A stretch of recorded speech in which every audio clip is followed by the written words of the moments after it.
Okay, we're going live. I am hoping that you can see and hear me okay. We'll just go for this. So I was keen to try out live streaming because it feels like the way forwards. I've done it in the past. I remembered it was very technical and tricky.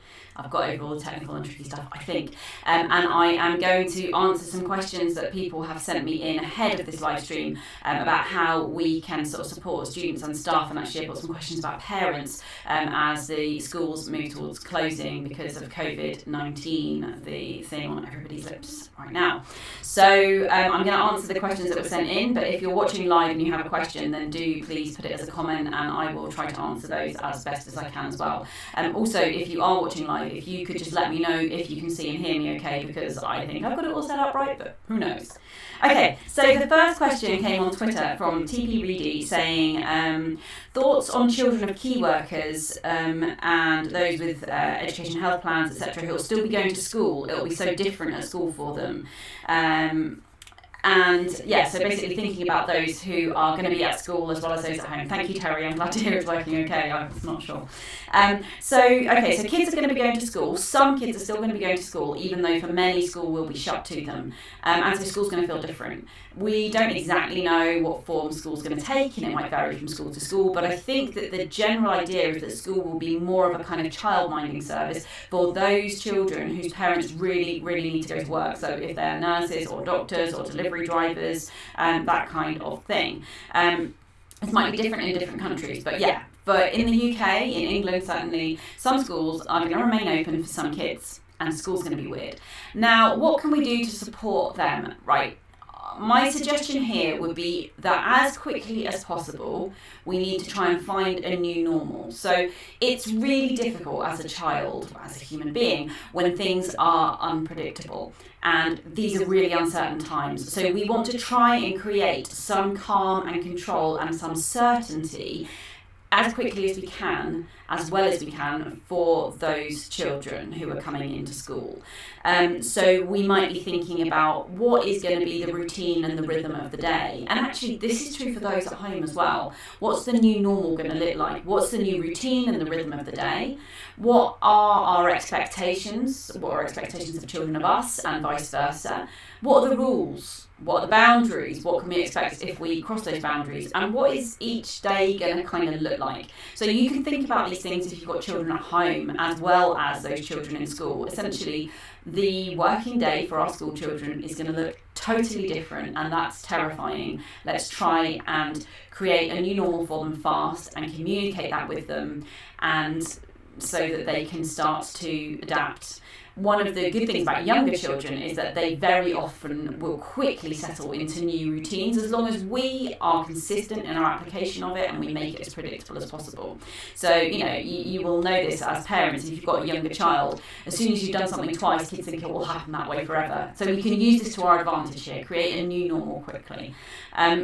The other thing is that for those children who are attending school, they might have particular concerns and worries about their parent or carer who's going out to work. They might fear for their safety and what might happen to them. So there's going to be all sorts of worries here. All children, all people have a lot of worries right now, but there might be a particular kind of worry that might be going around amongst these children. They might hear things from each other. So I would maybe look to tackle that head on in groups or with individuals and enable children to voice their concerns and be really thinking carefully about actively listening to and responding to them. Remembering that we can't necessarily fix or change things, but what we can do is listen and allow those worries to feel heard.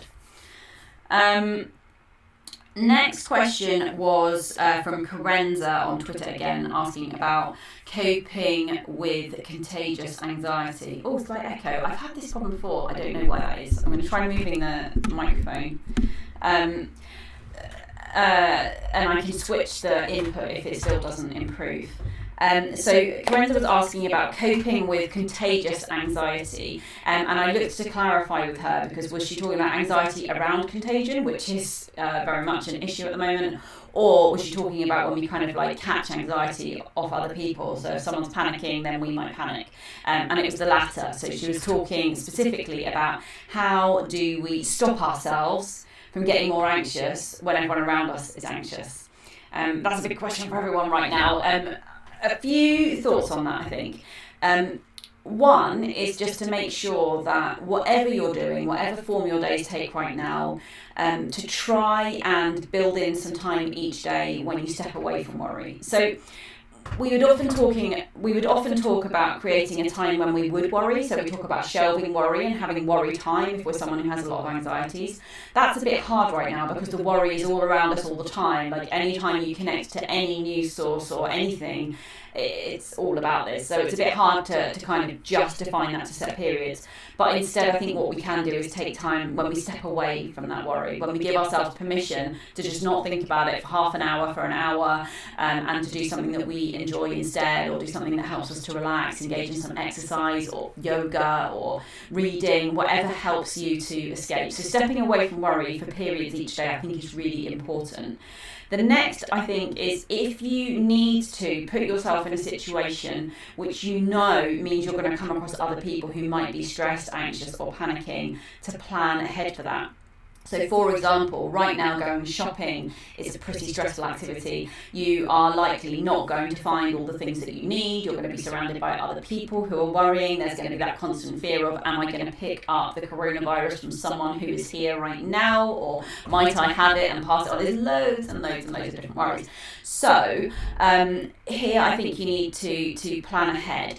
And two things in that planning. One is to physically prepare yourself for the fact you're going to go and do something really stressful right now that's more stressful than it would normally be, and so you might try and get to a relative sense of calm before you go, so using your kind of breathing, relaxation strategies, doing whatever you can to chill out so that you're feeling relatively okay when you enter the shops or wherever it might be.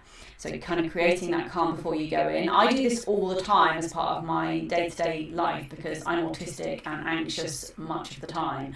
So if I know I'm going to go into a stressful situation, which is most situations for me, and generally around people, it's a bit easier right now. But yeah, if I'm going to be with people, I will actively calm in the car. So I'll use my breathing strategies or my safe space visualization, and I will find a place of calm, and then I will go be with the people. These are the kind of strategies that everyone could be using right now before kind of going to the shops, for example.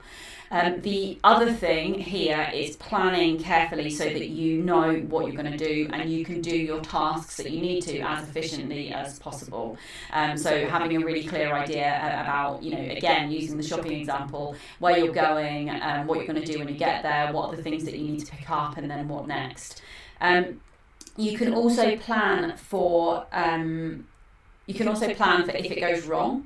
So again, a really common anxiety hack that I talk about is if then, and at the moment there's loads of uncertainty and there's lots of things that might go wrong. So again, something as simple as the shopping, you might have a list of items that you're hoping to go and get and you might not be able to get them. So plan ahead. Okay, if there's no bread, then I will X. And actually sometimes the answer is as simple as then I won't buy bread. Fine. But it's about thinking ahead so that you're not confronted with that, oh no, and that panic at the time when you're in that highly stressed situation. So just taking a bit of a moment before you go and you enter a stressful situation, thinking, what are the things that might go wrong and what are the things that I will do if that does happen.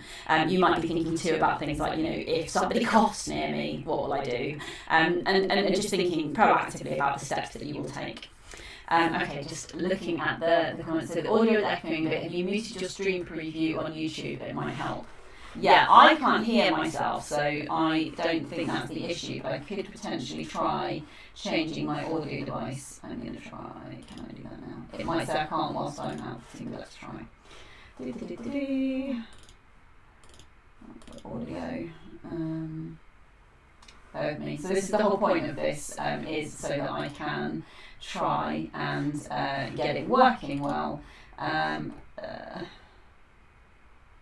don't know.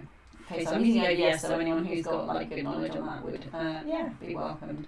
I can't see a way to change that right now. Okay, but I'll look into it and I'll maybe stream again later using. So I'm using this blue ball at the moment, which I think is the best thing. But yeah, it seems that maybe it is echoing and I'm not sure why. Okay, then another question on live stream. Hi Pookie, any suggestions for wellbeing activities we could suggest to schools for young people in school around peer-to-peer support and reassurance? And it's Start Now Cornwall. Hello. Destination is unable to take your call. Okay. that was exciting. So Start Now Cornwall, this is the Head Start project down in Cornwall, which who I should have been with this week, but events overtook us. So hi to everyone down in Cornwall. So we're looking for wellbeing activities that we could suggest to schools for young people around peer support. So one of the best things that I can suggest, and I know that in Cornwall you've been working hard on this because we've been working on it together, is our wellbeing action plans. So actually thinking together about creating wellbeing action plans. I think that within wellbeing action plans, and do Google them, there's lots of them out there, and I know that Head Start are putting together a wonderful online version. Within the Wellbeing Action Plan framework, there's kind of everything that we need to lead really good discussions around being and staying well. So within those discussions, we're looking at things like, what's in my wellbeing toolbox? What are the things that I can do each day that make me happy and well? And we could think here about peers sharing with each other the things that work for them. Here are strategies that help me calm, or help me feel happy, or help me relax, or that I do when I'm angry. And we could do some kind of sharing there. And I think that's a really positive and proactive thing to do, trying to build up that kind of wellbeing toolbox. Then in the wellbeing action plan, the next thing we think about is, what does our each day look like? So what does our daily routine look like? And that's going to be changing for lots of people at the moment. So what's our rhythm of our day? What are the things we need to do each day? And what are the things that we're going to commit to there? When do we get up in the morning? When do we have lunch? Who are we with? What are we doing? What's the rhythm? That I think will be a really helpful thing again to look at, because so much is changing right now, and that's where we can try and provide a bit of consistency and predictability. Okay, I'm going to move the microphone back close to my mouth. Thank you. I am reading all your comments, and hopefully we'll get that.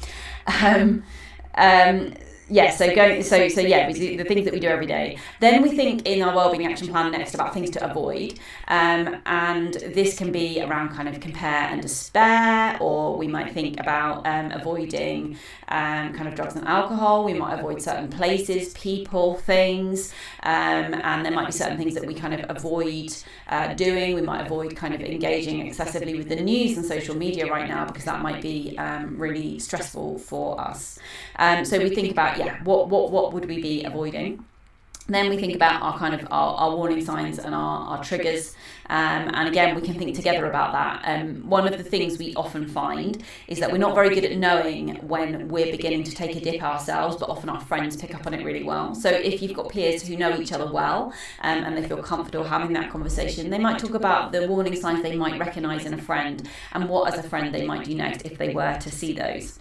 And then we think about where we can reach out to and kind of other sources of support as well. I think another thing that we can be thinking about in terms of peer support right now, for those in school and those out of school, is actually working with our children and young people to think about how can we create a sense of belongingness and connectivity when lots of us are not able to physically be together. And I think that our kids are actually quite brilliant at that in many ways, and we've got a lot to learn from them as adults right now. So their use of kind of online technologies and social media and so on and so forth, often really brilliant, and we maybe want to trust them a bit and let them lead us a little bit on how we might be able to actually engage with those technologies for good right now. We might want to think with children specifically, if there are particular activities that they enjoy, how can we do these activities differently now that we can't physically all get together? So there are some really inspiring ideas out there, like I've just signed up to the big virtual choir where we will maybe all somehow virtually sing together, because choir practice is obviously off tonight, and it might be that our kids have got some engaging ideas for that. I mean, I think really let's trust our kids, let's talk to them and find out what their ideas are, because I have found largely with youth engagement work that kids are full of ideas, and the main thing we need to do is to kind of facilitate and support and make sure that we keep things appropriately safe and so on. But let's trust them. Okay, so, experienced a psychosomatic attack yesterday evening. Walls in my dorms were slowly being filled by health safety warnings, and it kind of broke me yesterday. Any suggestions for coping with that? I'm sorry, that sounds really tough, and it is a really difficult time. People who are normally chilled are pretty stressed and anxious right now. Like even the most kind of level-headed and well people are stressed and anxious. So those of us who experience anxiety as an ongoing issue are, it's way up there. And I know in particular lots of people who have sort of obsessions and compulsions around cleaning and contamination. Suddenly all this stuff that they've spent all their time trying to suppress is everywhere, and we're all kind of obsessively washing our hands and checking and worried about contamination, and it's really scary. In terms of specific advice for you, Aditya, I would say that building in time every day when you completely remove yourself from worrying. So I spoke before about how in an ideal world we would build in worry time. When we're allowed to worry, we'd give ourselves half an hour where we're allowed to worry as much as we want, and then we use that half hour for worrying and not the rest. That's really unfeasible right now because, as you know, it's all around us. So instead it's about thinking for you. Can you think of a time in the last few days when you felt a little bit calmer, a little bit happier, a little bit more joyful than you did in those moments when the walls were closing in around you? What were you doing, and where were you, and who were you with at that time? And is that something that you could proactively engage with for short periods to give yourself a break from worry? It allows you to kind of reset a little bit. So it might be that you've got a particular TV show or a book or a game that you really enjoy, or someone who you really like to talk to where you make all this current concern like off limits for half an hour while you FaceTime or similar. Or maybe you have a hobby or a passion or an interest that you're still able to engage with where you are right now, and with all the kind of limits on contact. Give yourself permission to stop worrying for half an hour if you can.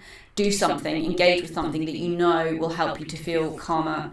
One of my kind of top tips here is trying to maybe do multiple things so that you push the worries out. Even if it's for a short time, it helps you to reset. So for example, I will often knit whilst listening to an audiobook, or do a jigsaw whilst listening to a podcast. And that kind of keeps me completely occupied, kind of physically and mentally, which means that I'm able to overcome both the physical and the emotional anxious stuff. So that might work. But yeah, that would be my top tip there, I think.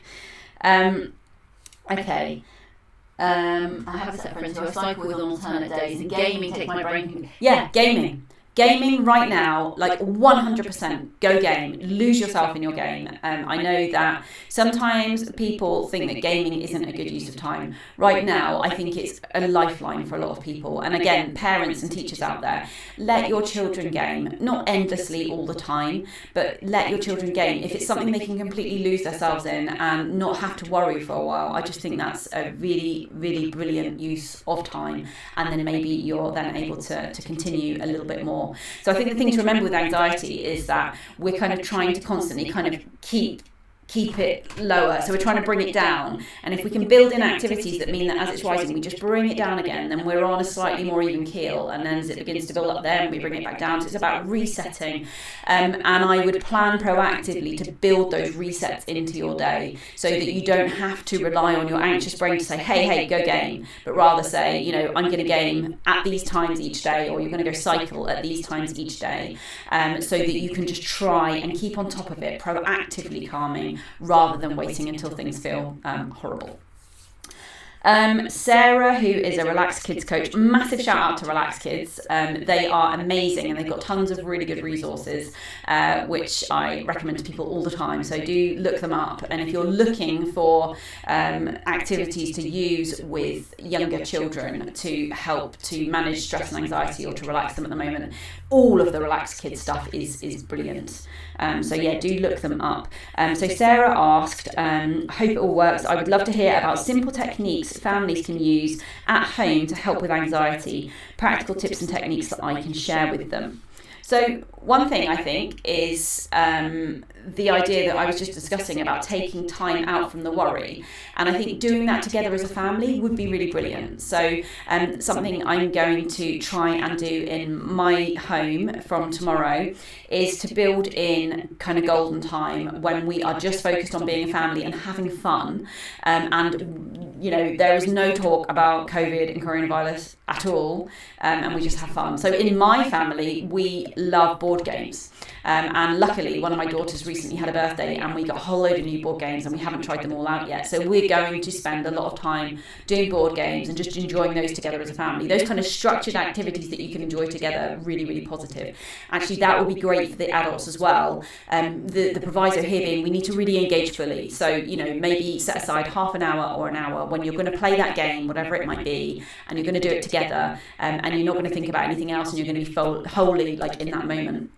We also have a PlayStation 4 at home, which we haven't really gotten to grips with how to use. And again, we've got enough controllers for all of us to play. And so we're going to play that together as well. I want to learn how to do that and get lost in that a little bit. So really, basically just finding things that you can enjoy together, equally crafting or anything that you can do together. And I think that it's important to remember this isn't just about reducing the anxiety for kids, it's for the parents too. We're all really stressed right now. It's a really hard time and we need those breaks as well. So if we can build those breaks in with our children and actively, mindfully do activities together, then I think that's really positive. The other thing that I would suggest is just simple stuff like thinking about how to take mindful moments throughout the day.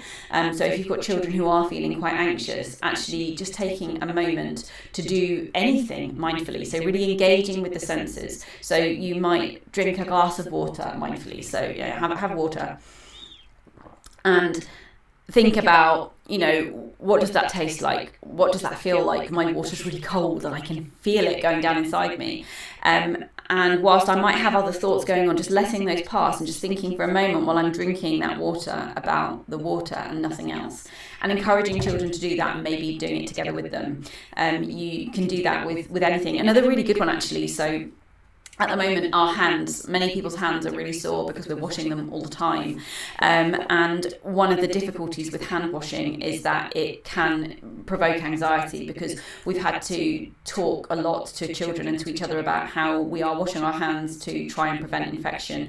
And so sometimes when we're washing our hands, we're thinking very specifically about the coronavirus and all the difficulties right now. So washing our hands is important, but it might provoke anxiety for some. So what I've been trying to do, and I'm going to encourage my children to do, is after washing our hands, because they're so sore, using hand cream or hand lotion, and then actually taking a mindful moment as you rub that hand cream in, thinking about how it feels, thinking about how it smells. So I've got, how do you say it? Bergamot and jasmine, and it smells really lovely. And actually just giving myself, as long as I spent washing my hands, maybe a bit longer, just to really just be in that moment, just think about the hand cream and the feel of it, the smell of it, and to allow the other thoughts just to pass by.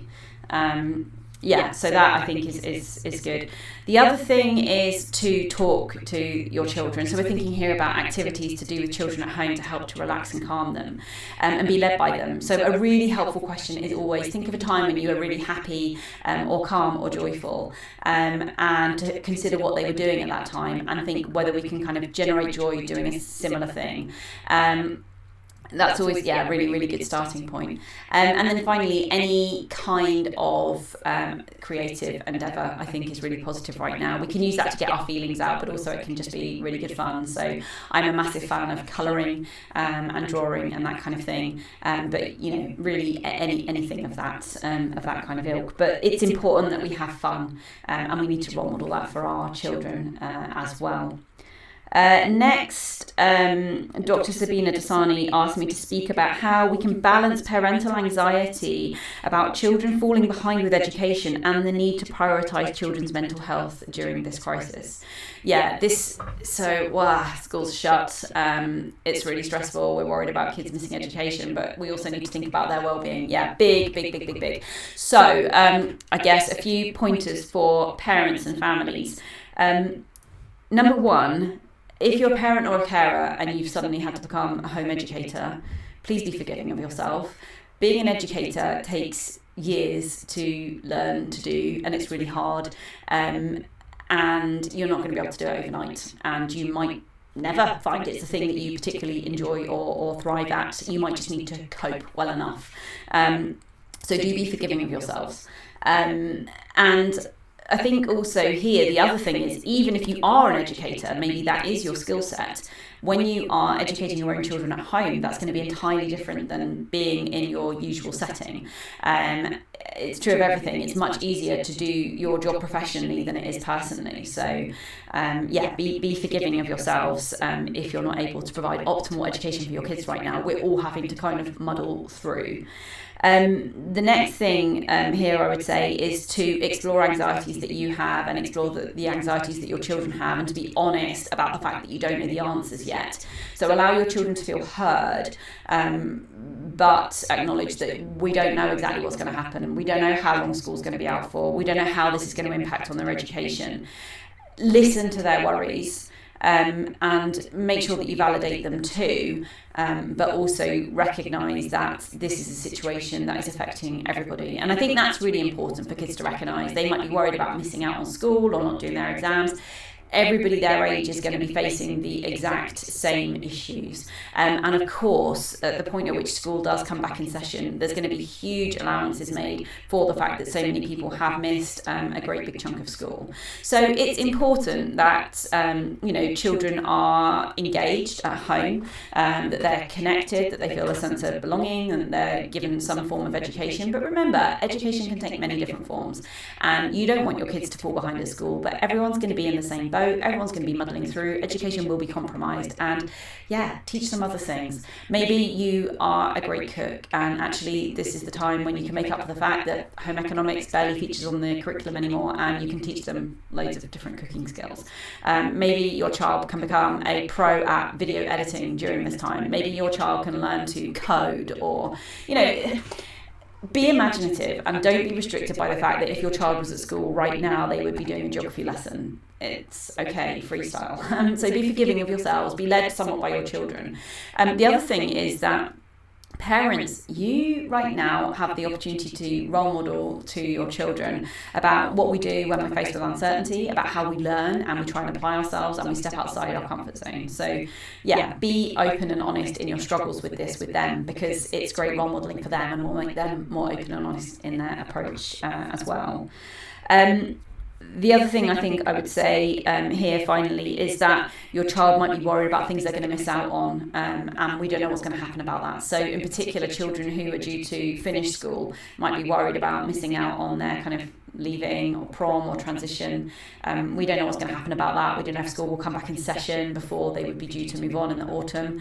And I'm sure that schools will do their best to try and create some of this for the children, but we don't know. And we can be honest with that. The key thing here is to allow your child's worries to feel heard, and to let go of your own worries for a minute while your child expresses theirs. So if you have a child who is 11 and they're really upset that they might not get to have their leavers disco in their primary school, you might be thinking, who cares, I might lose my job. But actually your child cares, and so it's really important that you forget about your concerns just whilst you're listening to them, even just for a few minutes, and you hear their worry. You might not be able to change it, but you can listen, and that's an important thing to remember. Finally, a question from Janet Grauberg about parental well-being. So I think parents who are working from home are going to be torn in multiple directions. They'll try to keep up with work emails and joining on work calls, while also trying to encourage their children to work and play nicely and stuff, and it's going to be tough. Boys are going to be tough, yes. So again, be forgiving of yourself if you're a parent or carer at home with your children right now. I don't know the answers on this, and I think that there will be probably some really good ideas coming out on it, but I think things that I would suggest are plan. Insofar as you can, have a plan for each day, try to create a new normal at home, have a routine both for your work and for your child. Be accepting of the fact that your child's education will be suboptimal and your work is going to be suboptimal. Accept that as early as you can, because otherwise you're going to be beating yourself up constantly about it. If we are willing to kind of be less perfectionist about it and accept that good enough is good enough right now, then I think that's going to be quite important.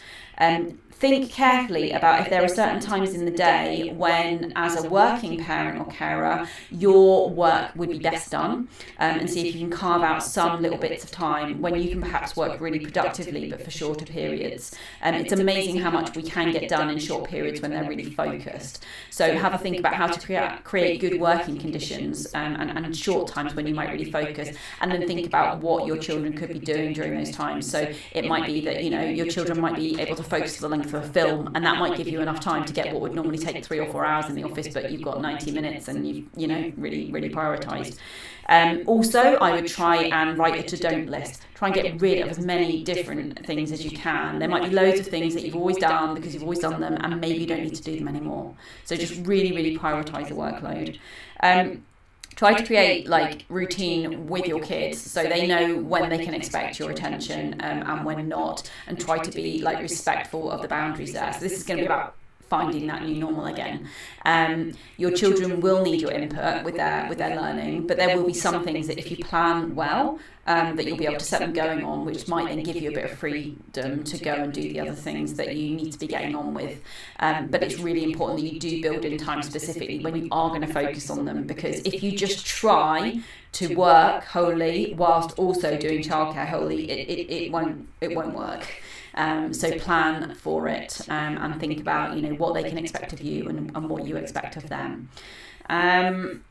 I would also really encourage that you build in really good breaks from work and from learning for parents and children, and if you can, to really enjoy those times together. So this might be when you get out your board game, or, you know, go out in the garden if you've got one and chuck a ball about, or whatever. Try and have a bit of fun time and fresh air if you can. I think that's kind of it really for parents and carers. We'll find our way forward on it, and I will try and maybe get some better ideas for you, because I think that might be quite a valuable other video. But yeah, be forgiving of yourselves, I think, is the most thing, and accept that good enough is good enough, and lose perfectionism. Ian says, be optimistic. China has reported no new cases of coronavirus for the second day in succession. Yeah, and I think that's a really important thing, just generally. So those of you who know me will know that I try every day to find 3 good things. So at the end of each day, I reflect on 3 things, often very small things: a smell, a sight, a sound, a kindness. That was a good thing in that day. And it's been a bit difficult to do that. It's been a really challenging time for everyone, and as a small business owner who supports many families, and our business is face-to-face training for school staff, it's not a great time. And I've cried about it a lot, but it's not going to change it. So, you know, actually looking for the positives, and there are loads of positives. You know, our staff have been amazing. They've really stepped up. They've taken really well to home working. Individuals in particular have really, been, you know, there are real positives there. And then sometimes it's the little things. So one of my 3 things yesterday was my new notepad, which I love. And this really made me smile. I just happened to finish my old notepad, and I was able to move on to this one that I bought for myself. That made me smile. So finding the positives where you can. There are positives right now. I've been going and recording our Vicar's morning and evening prayer, so we can share that on YouTube each day. And I found when I was recording yesterday evening's prayers that I could hear the birdsong more clearly than I've heard it, well, ever really in the church, because it was so quiet. There were no planes overhead, there were no cars on the road, and the birds were out in force. And generally, step outside, listen to the birds. It's amazing right now. So there is reason to be positive. We will get through. It's really important. Actively searching for good news. Someone saying, Aditya, sounds like a good idea. We'll try and incorporate this into my daily routine. The media I follow is very heavy, and right now it's not too hope inspiring. Yeah, and I think that's it. Give yourself a break. Give yourself a break from news and media. So if you're on Twitter, every day I tweet with the hashtag 3 good things. So hashtag and then the number 3 and then good things. And I just list 3 things that were good about the day. If I can, I share a little image or something to go with it too. It's a really nice routine to get into. And you can do it like that, or you might do it as kind of journaling, but actually taking a moment each day to hunt for the good. You might have to hunt quite hard some days, but hunt for the good and stop and celebrate it. The nice thing about it on Twitter is that loads of other people do it too now. I'm quite proud of that hashtag. And so you'll see other people's, and that can sometimes prompt yours as well. So yeah, do look for the good. And the other thing I would say, which I said in my video about kind of managing anxiety during COVID, is also look to the future. There will be a time when, I mean, normal might look different from now on forever, I think, but you know, there will be a time when we return to a new normal, when things are different, when we've got through this. And we should plan ahead for that. You know, be thinking about what will be the holiday that you'll go on in 18 months' time, or how are you going to really enjoy hanging out with your friends, or doing your favourite hobby that you can't do right now. Like, think ahead to those things. But also think about how can we make the most of a tricky situation. So again, thinking about my wonderful priest, Father Grant Cohen, when I said to him, you know, the churches are all closed in England now, you're not allowed to go to church, Church of England has said, which is completely sensible, but we knew that people would be really missing church, and this was a thing that they might particularly need and want right now. And so I said to him, you know, I do YouTube, how about we capture it on video? And he was totally up for it. And we have reached not loads of people yet, because it's a new, you know, it's a new venture, but already the number of people who have seen last Sunday's sermon virtually will be more than would have been in the room actually, and he's reaching new people. And you know, I know Terry's watching at the moment. Terry's a keen churchgoer, and he enjoyed watching Grant's sermon, and it's different. You know, you would never have got to meet my vicar and to see his sermon, and Grant would never have been able to reach out to different people if we hadn't have been kind of forced into this situation. But actually, so there's good that's coming out of it as well. We are learning how to homework better. We are getting to spend a lot of time with our children. There are positives, and there are little positives in every day. So yeah, let's look for those as well. Okay. I need to go and eat my lunch and get on with trying to create a lot of online learning. So my job right now, my family business is creative education. We run face-to-face training courses for teachers and other school staff. It's not a great time for us. We did have a proposal in with the bank anyway to build an online learning platform and to take a lot of our learning online as well as face-to-face. And I'm basically just trying to kind of fast-track those plans as best as I can, in the hope that the business will continue. So that's my focus for this afternoon. I really hope that some of this was helpful. Thank you ever so much for joining in and bearing with me on the tech. Let me know if it's something you'd like me to do again. Maybe see you next time. Thank you ever so much for watching, and you take care and try and find the positives. Bye.